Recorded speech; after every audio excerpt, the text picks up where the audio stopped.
Qala al-mu'allif rahimahullah, nafa'ana Allahu bi'ulumihi naf'an mubarakan lana walidinika walinasi ajmain. Bismillahirrahmanirrahim. Faslun furudul gusli isnani an-niyatu wa ta'mimul badani bil ma'i.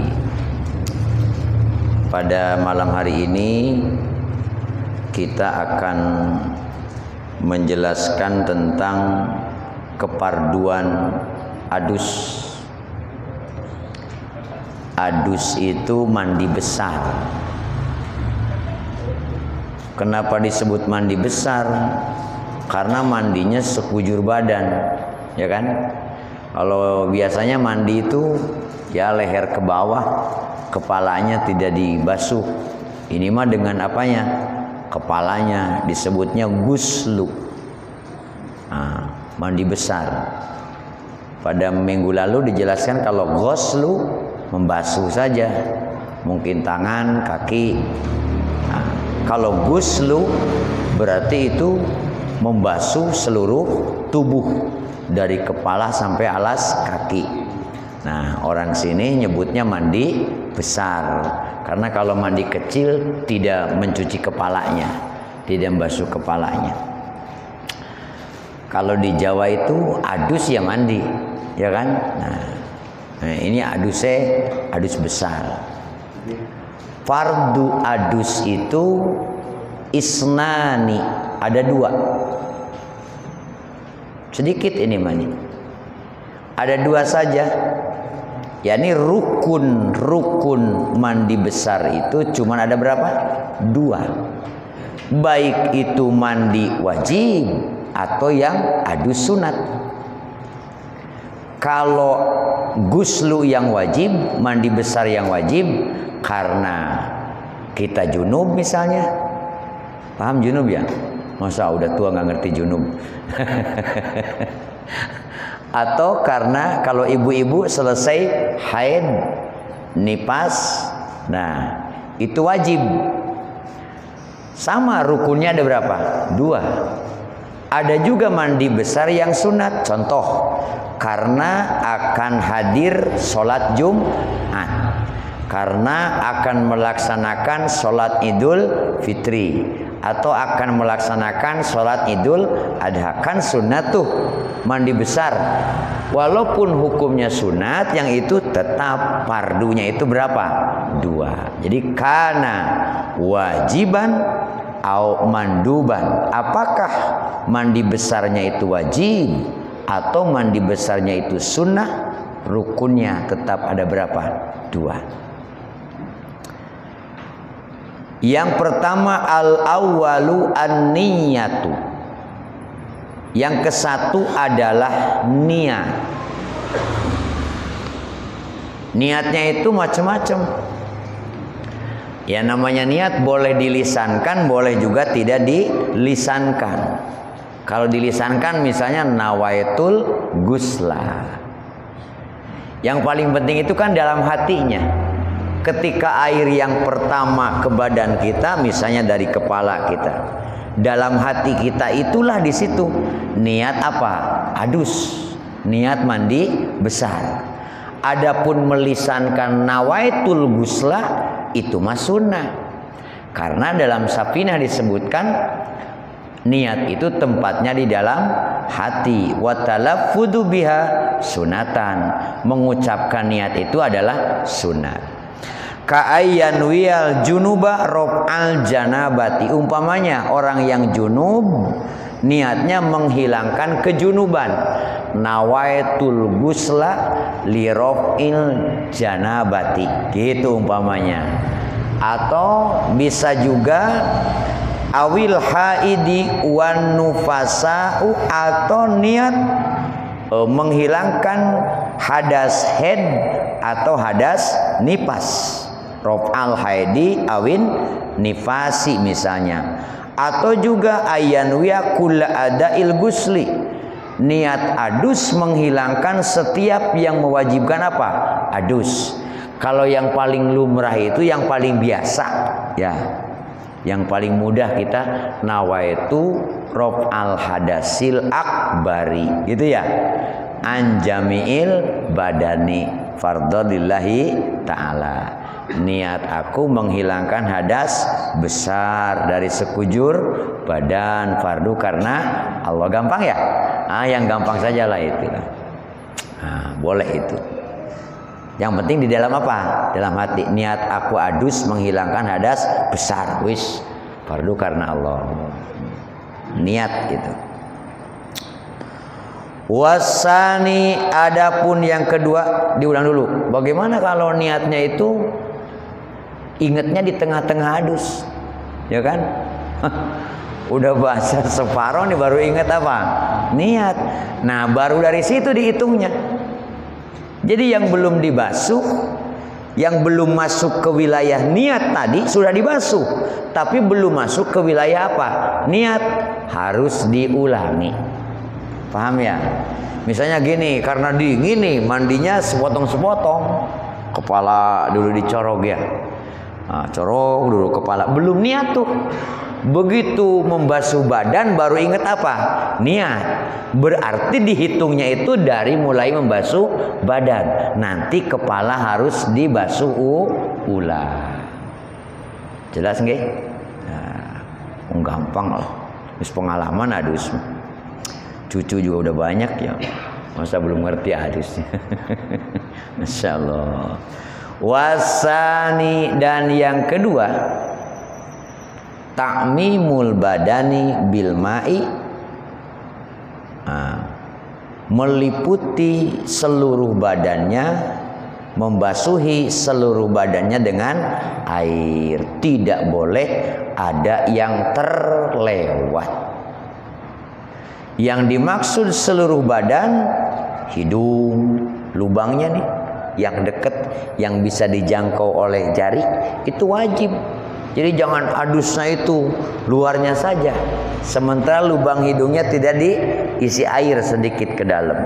Telinga, yang kecape aja, jangan sampai ke dalam-dalam dirogok-rogok ya. Ini besok langsung ke dokter, ke rumah sakit. Tapi yang dimaksud yang bisa sampai terjangkau oleh jari kita, tangan kita. Termasuk juga jari-jari tangan. Nah, lepat-lepet sini misalnya ini mah mandinya kayak orang dielap sih ya. Nah, sininya rapet-rapet harus masuk kaki. Kan ada orang yang jari kakinya itu sangat rapat sekali. Ketika rapat berarti kan air tidak masuk ke situ, maka harus direnggang-renggangkan. Termasuk wilayah di bawah kuku-kuku kita. Karena ini bagian daripada dohir badan kita. Apalagi yang kukunya suka panjang-panjang tuh ya. Nah, kalau mandi nih hati-hati. Jadi kalau mau adus itu, mau wudu, dibersihkan dulu nih. Dalam-dalam kuku tuh jangan pada hitam-hitam. Karena nanti ada yang menghalang tembusnya air ke kulit-kulit kita. Loh, harus menyeluruh, meratakan air pada seluruh badan. Bahkan termasuk apabila orang yang memakai cincin, cincinnya rapat. Wah, bapak-bapak kan ada yang senang pakai batu engkik tuh ya. Cincinnya rapat banget tuh. Mandi nggak dicopot. Saking senangnya mandi juga tidak dicopot. Atau ibu-ibu pakai cincin apa? Emas misalnya. Kenceng, maka ketika mandi itu cincin harus diputer-puter supaya airnya nembus. Ketika adus atau ketika wudhu itu cincin harus diputer-puter. Ibu-ibu nih hati-hati, ibu-ibu terutama ya. Cincinnya kan sejak kawin sampai punya cucu 16 nggak diganti-ganti tuh. Sampai kembung sininya ya, sininya nyekik. Itu harus diputer-puter. Karena menghalangi tembusnya air ke kulit kita. Atau jam tangan, orang wudhu pakai apa? Jam tangan, karena kalau dibuka ketinggalan. Ini jam harus diputer-puter. Tujuannya untuk apa? Supaya air tembus ke tempat yang terhalang tadi. Paham ya? Nah, cuman dua. fardu adus tuh. Satu niat, dua meratakan air di sekujur tubuh dari mulai ujung rambut sampai ujung kaki. Jangan ada yang terlewat, termasuk lepat-lepetnya. Bawah yang beginian nih ya, jangan sampai tidak kesiram. Mandi mau udah, tapi beres mandi ini masih apa? Kering. Wah, belum selesai artinya mandinya. Nah itu dua. Adapun sunat-sunatnya adus, ini banyak nih. Dalam kasifatu saja itu ada 17. Yang pertama at-tasmiyatu, membaca bismillahirrahmanirrahim. Awali dengan baca apa? Bismillah. Sebelum mulai itu. Kalau yang pakai gayung sambil megang apa? Gayung. Kalau yang pakai apa itu namanya? Shower. Nah, sebelum kita shower. Kalau yang nyemplung, sebelum nyemplung. Mending aja kalau nyemplung langsung tenggelam juga kan udah bismillah kita ya. Nah, bismillahirrahmanirrahim. Udah 17. Yang kedua, sebelum mandi itu sunatnya itu membersihkan dulu segala kotoran yang ada di badan kita, yang ada di kuku, yang ada di tangan, barangkali ada bekas apalah gitu ya, mungkin lem, mungkin cat, mungkin apa, termasuk di bagian tubuh-tubuh yang sensitif. Bersih-bersihkan dulu. Sunatnya tuh begitu, belum mandi tuh cebokin dulu lah gitu ya. Itu jangan nanti aja sambil mandi. Tidak, sunatnya itu sebelum apa? Dibersihkan dulu. Barangkali ada air kencing yang nempel atau ada apalah hal-hal yang kotor gitu ya. Nah, bersihkan dulu.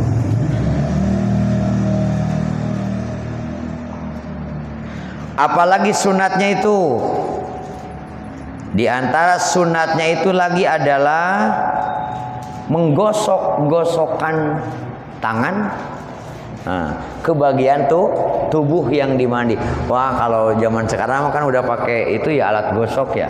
Udah jarang orang mandi asal siram lari, jarang sekarang. Pasti digosok-gosok, malah pakai sabun segala macam kan ya. Kemudian sunatnya lagi 3 kali. Banyak nih. Sunatnya itu ada 17. Dimulai dengan kanan dulu. Itu juga apa? Sunat tuh. Sunat. Memulainya dengan kanan dulu.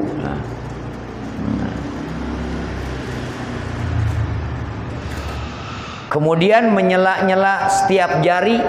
Nah, nanti di kaki juga begitu. Kalau tadi kan asal meratakan air, tapi sunatnya seperti itu. Siram badan bagian kanan dulu dan bagian atas dulu. Berarti kalau kita dari kepala sebelah mana? Kanan. Kalau pundak, berarti pundak sebelah mana? Kanan. Itu sunatnya. Wa tawajjuhu lil kiblati, dan sunat menghadap ke kiblat.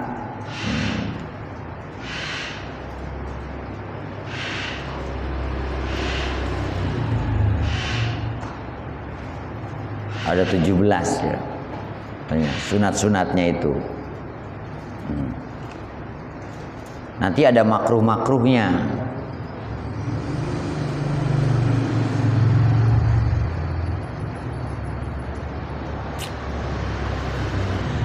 Kemudian jadikan tempat air itu di sebelah kanan kita. Maksudnya kan biar gampang ngambilnya. Sunat juga kumur-kumur. Ngerti kumur-kumur?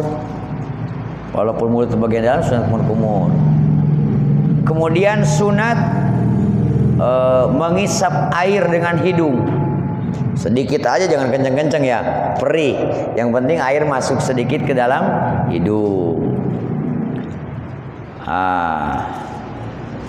Kemudian membersihkan gigi, dikodek-kodek gitu. Sekarang udah ada sikat gigi ya. Lebih afdol lagi.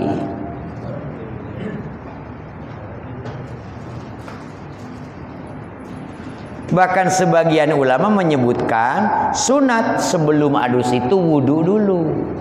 Jadi sebelum mandi wajib itu apa dulu? Wudu dulu tuh. Nanti setelah mandi wajib wudu lagi. Yang makruh apa?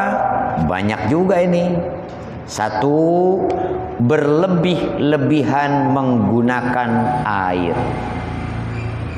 Jadi menggunakan air secukupnya saja. Jangan sampai buang airnya moncrat kemana-mana nggak kepake. Memang dia mah nggak tahu bayar pam sih, ya. Nah, gunakan saja air secukupnya, jangan berlebih-lebihan. Itu menggunakan air berlebih-lebihan itu hukumnya apa? Makruh. Kita tahu kan definisi sunat dan makruh. Kalau makruh itu sebaliknya dari apa? Sunat. Kalau sunat adalah yang mendapatkan pahala apabila dilakukan dan tidak disiksa apabila ditinggalkan. Kalau makruh kebalikannya. Ma yusabu ala tarkihi wala yu'aqabu ala fi'lihi. Makruh itu adalah mendapatkan pahala bila ditinggalkan, tidak mendapatkan siksa apabila dilakukan. Nah, ini juga kalaupun berlebihan menggunakan air ya enggak dosa, cuman tidak mendapat sunatnya apa? Adus tadi, mubadir air. Secukupnya saja.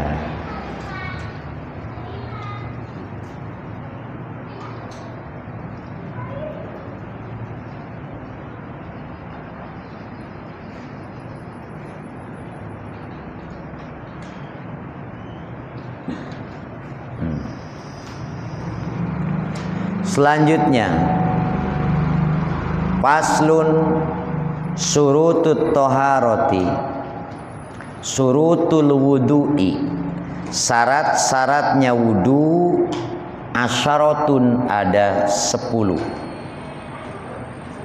Harus paham kita, syarat-syarat wudu itu ada berapa? 10. Karena ibadah kan. Jadi kalau ibadah itu harus ada syarat, ada rukun. Karena nanti ada batal kan gitu ya.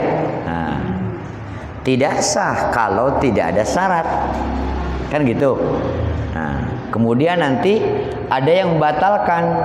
Ketika kena dengan hal yang membatalkan, maka dia harus kembali berwudu. Wudu itu harus ada syarat dan ada rukun. Karena ini ibadah. Syaratnya wudu itu 10. Pertama, al-islamu, sah wudu kalau dia itu Islam. Kalau non muslim ya walaupun terus-terusan wudu ya tidak sah. Karena syarat pertamanya itu apa? Islam. Wong kalau mau dapat bantuan juga dari Menteri Sosial ada syaratnya. Ya kan? Syaratnya KTP. Berarti kalau tidak ada KTP tidak dapat ya? Tidak dapat. Pertama Islam. Kedua, wa tamyizu tamyiz. Tamyiz itu orang yang bisa membedakan. Bahkan termasuk yang belum balik juga ada yang sudah tamyiz. Yang penting dia punya apa ya? Bisa membedakan lah. Maka tidak sah wudu, fala yasihu wudu'un ghairul mumayyizi katifli wa majnunin. Tidak sah wudunya seperti anak kecil yang belum bisa membedakan sesuatu atau dari orang yang gila. Walaupun sebetulnya benar wudunya, tapi dia tidak punya apa? Belum punya pemikiran untuk membedakan sesuatu. Harus tamyiz. Kalau kita udah pasti tamyiz banget ya. Orang ngerti mana duit 5.000 mana duit 1.000 kan. Ngerti ya? Ngerti. Nah. Dua tuh tamyiz. Ada 10 ya kudu hafal nih. Kudu hafal. Yang begini-begini kudu di luar kepala. Syarat rukun. Sholat juga sama tuh. Syarat sholat, rukun sholat itu harus di luar kepala itu. Apalagi imam. Imam itu harus paham syarat, rukun, dan yang membatalkan sholat. Khotib harus tahu syarat, rukun, dan yang membatalkan khutbah. Wajib itu. Bagaimana orang bisa benar sholatnya ya? Khutbahnya jadi khotibnya kalau nggak tahu itunya. Apalagi supir kan. Imam itu kan supir. Ustaz Aldi itu supir. Makmum mau gejebur mau atas serah siapa? Supirnya ugal-ugalan, wah nabrak kita. Ya kan? Makanya harus tahu peraturannya, diuji. Mau bikin SIM mobil aja diuji dulu kan? Diuji. Ada yang nggak diuji? Kayaknya ini di sini yang bikin SIM nggak pada diuji ya? Hah? Enggak. Bikin SIM-nya di warteg. Jadi orangnya di warteg, yang bikin SIM-nya orang lain gitu. Makanya ugal-ugalan bawa motornya, bawa mobilnya. Nah, nggak boleh ya, diuji. Kemudian yang ketiga, syarat wudu itu wan niqa'u anil haidi wan nifasi. Dan dia itu bersih dari haid dan nifas. Jadi kalau orang yang sedang haid, sedang nifas, ya nggak perlu wudu, ya kan? Buat apa wudunya? Nah, gitu ya. Karena harus bersih dari haid dan nifas. Wa amma yamna'u wusulal ma'i ilal basyarati. Wa amma, dan dari sesuatu atau dari perkara, dari barang, yamna'u yang mencegah wusulal ma'i atas tembusnya air ilal basyarati kepada kulit kita. Ini syarat nih. Berarti kalau ada mesti dihilangkan. Contoh cat, contoh lem, contoh tinta, contoh oli ya. Termasuk duri. Ngerti duri? Orang kalau di kampung mah banyak duri kan. Buah apa ini? Selap duri nojosnya di sini nih. Kalau itu nongol, ada nongol ke atas, maka duri itu sebelum wudu harus dicabut dulu. Karena ia akan menghalang bagian tempat atau anggota wudu kita. Cabut dulu. Bagaimana kalau orang ada durinya nongol wudu? Tidak sah. Karena ini titik yang ada durinya terhalang kulit dari air untuk menembusnya. Susah dicabut, masukin aja sekalian. Ya daripada cabut susah, wudu tidak sah ya. Lelepin aja, yang penting kulit bisa kena tembus apa? Air. Ini duri kecil maksudnya. Kalau paku beton mah jangan, masa dimasukin mah repot. Cabut dulu ya. Masya Allah. Paham maksudnya? Apa saja ada. Kalau ibu-ibu kan suka pakai apa itu namanya? Cat kukunya. Dengan cat kukunya tidak tembus apa? Air ke kukunya ini. Kan kuku bagian daripada anggota apa? Wudu. Itu mesti dihilangkan dulu. Dihilangkan. Makanya kalau habis ngecat itu ya, saya ngalamin ngecat. Waduh, mau wudu itu, wudunya paling kan kita 2 menit. Ngilangin itunya tuh bisa berjam-jam, Masya Allah. Makanya jangan ngecat lah kalau orang nggak biasa ngecat. Nah, jadi kemana segala macam. Jadi yang keberapa ini? Keempat, wa amma yamna'u wusulal ma'ilal basyarati. Apa saja ya yang bisa menghalang air tembus kepada kulit kita. Wa alla yakuna 'alal udwi ma yughayyirul ma'a. Nomor berapa ini? Nomor 5, dan tidak boleh ada sesuatu yang ada pada anggota wudu itu ma yughayyirul ma'a, yang bisa merubah air. Baunya bisa berubah. Di sini musonif memberikan contoh kaza'faron. Seperti di tangan kita ada minyak apa? Za'faron. Itu air bisa berubah. Nah, Makanya sebelum wudhu itu dibersihkan lebih dahulu. Masya Allah. Jangan asal-asalan ya wudhu. Wal ilmu bifardiyatihi. Dan syarat yang keenam, syarat wudhu itu al ilmu bifardiyatihi, harus tahu keparduan wudhu. Jadi kalau nggak tahu nih nggak sah berarti wudhunya ya. Harus tahu kefarduan wudhu. Yang dimaksud ayakun kula minal wudhu'i wal gusti fardon. Dia harus mengetahui bahwa wudhu itu, adus itu adalah wajib, adalah fardu. Ini mah orang nggak ngerti apakah wudhu ini fardu, apakah sunat, embuh lah nggak ngerti, wudhu aja dia. Nah, itu tidak termasuk syarat yang ini. Kita kan tahu ya, bahkan dirinci oleh musonif termasuk fardu wudhunya itu satu-satunya harus tahu apa saja, mana saja dalam wudhu yang fardu, mana saja yang sunat harus tahu. Jadi secara global tahu bahwa wudhu itu fardu, bahwa adus itu fardu. Kemudian secara rinci mana saja fardunya apa? Wudhu. Itu ilmu bifardiyatihi. Apa fardu itu? Definisi menurut fikih, ma yusabu ala fi'lihi wa yu'aqabu ala tarkihi. Itu fardu. Mendapatkan pahala apabila dilakukan, mendapatkan siksa apabila ditinggalkan. Itu fardu. Ada yang baca fi'lihi, ada yang baca fa'lihi. Tergantung mewazankannya kemana itu. Mayusabu ala fi'lihi, ada juga yang baca ala fa'lihi, wa yu'aqabu ala tarkihi. Gitu. Fardu. Ketujuh. Oh nggak ada jam di situ ya? Hah? Oh, ditonjok siapa sih? Takut kemalaman.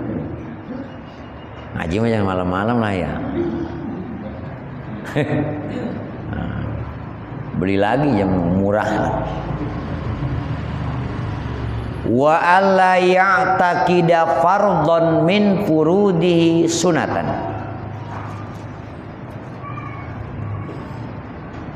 Dan tidak boleh mengiktikadkan fardu dari fardu-fardunya wudhu diiktikadkan sunat atau sebaliknya. Nah, ini yang mana nih yang masuk syarat nih? Alla ya'taqida fardhon min furudihi sunatan. Jangan mengiktikadkan kepada fardu-fardunya wudhu itu kepada sunnah. Makanya tadi harus tahu mana yang fardu, mana yang sunnah.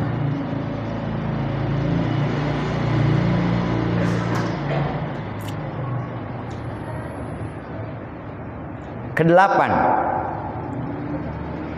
as-saminu yang kedelapan, wal ma'ut tahuru, dan airnya yang suci. Suci itu kan kategorinya apa? Tidak terkena najis, ya kan? Juga bukan air mustamal.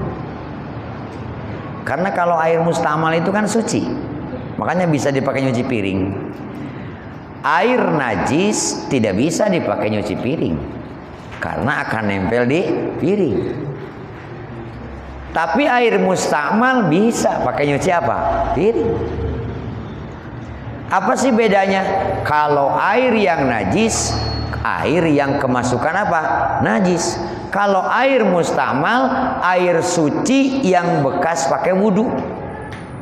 Kan kalau cuci muka kita ngocor tuh air tuh dari muka. Nah, yang ngocor dari muka ini namanya apa? Mustamal. Air mustamal itu tidak boleh balik lagi ke anggota apa? Wudu. Apalagi ini syaratnya itu adalah harus air yang suci. Bagaimana tahu sucinya? Wong kita nggak lihat ini air suci apa tidak, ya kan? Nah, cara mengetahui sucinya ini air adalah bighalabati dzanni, dengan dugaan yang kuat. Ini ada hadisnya. Contoh misalnya, kalau di kampung kan kalau hujan itu zaman dulu tapi ya, orang tua tuh naruh ember atau bak lah ya, bak dari teritikan tuh ya. Karena mau ke sumur jauh zaman dulu mah. Sayang air hujan kan. Nah, di kampung kan anjing liar. Betul. Siapa tahu tuh ada anjing minum di situ ya. Maka hukumnya ketika kita akan wudhu dari situ tergantung dugaan kita itu. Kalau kita tidak melihat, menurut hati kita, wah ini air diminum anjing, maka tidak boleh kita wudhu dari situ. Tapi kalau dalam hati kita dugaan kuat kita, nggak ada anjing yang minum di sini, karena tidak melihat, maka air itu suci hukumnya. Paham? Disebutnya ghalabati dzann. Kuatnya dugaan kita. Inilah fikih. Masa kudu nyari tetangga, lihat anjing minum nggak usah, repot ya. Nah, capek begitu aja. Cukup dengan apa? Doni.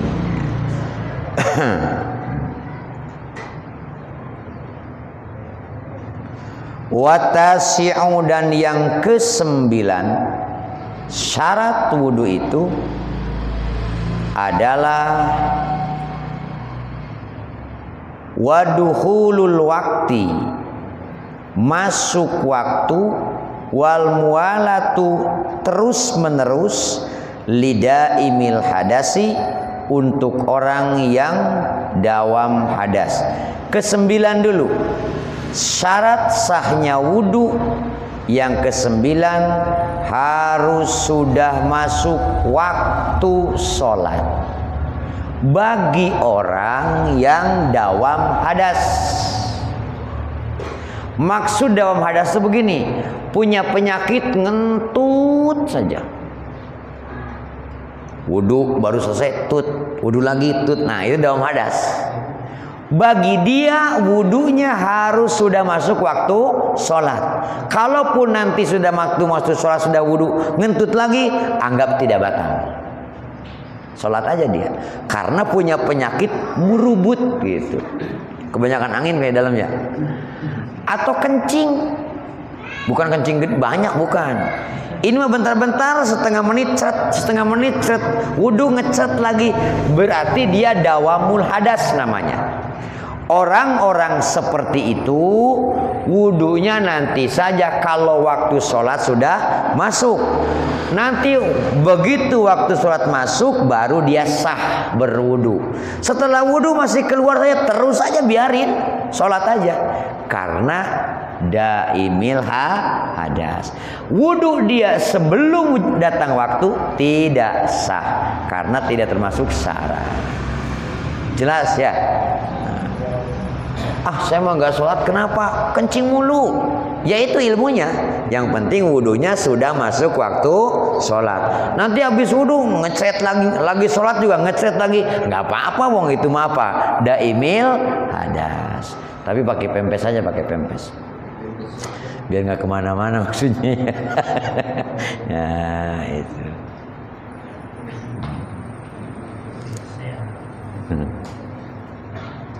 Tapi durasinya yang dekat ya. Seperti perempuan yang keluar terus darah padahal sudah di luar batasan haid. Kan haid ada batasannya. Minimalnya sehari semalam, maksimalnya 15 hari 15 malam. Lewat dari situ harus sholat. karena sudah bukan haid. Tapi kalau darahnya terus mengalir, jangan nunggu kering darah. Cara wudunya asal sudah masuk waktu sholat, dia wudu saja. Darah mengalir terus saja, sholat saja. Karena itu disebutnya daimil hadas.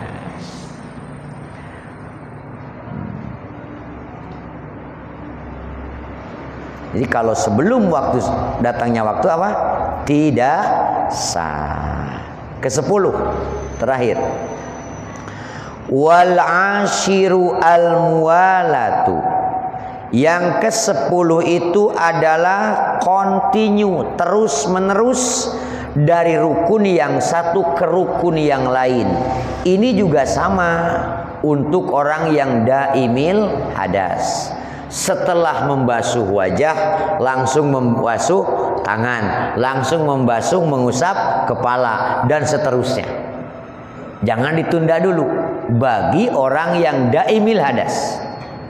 Kalau orang yang biasa, boleh misalnya Ustadz Heri wudhu di rumah, baru sampai tangan kerannya mati, ya kan, lari ke Busanul Huda.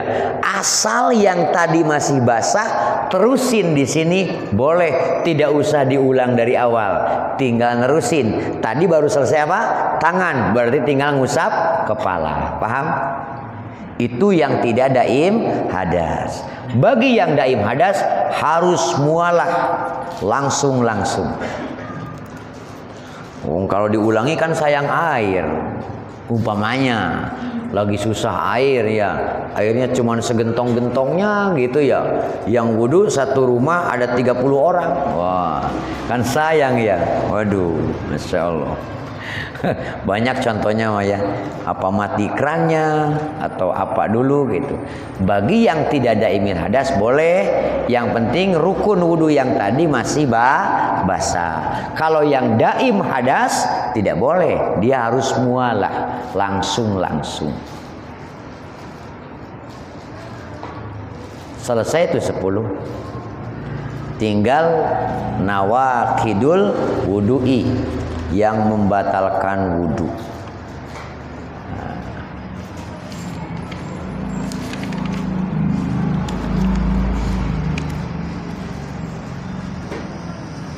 Penting ini ya, karena kita sehari semalam tuh sering banget apa? Wudu.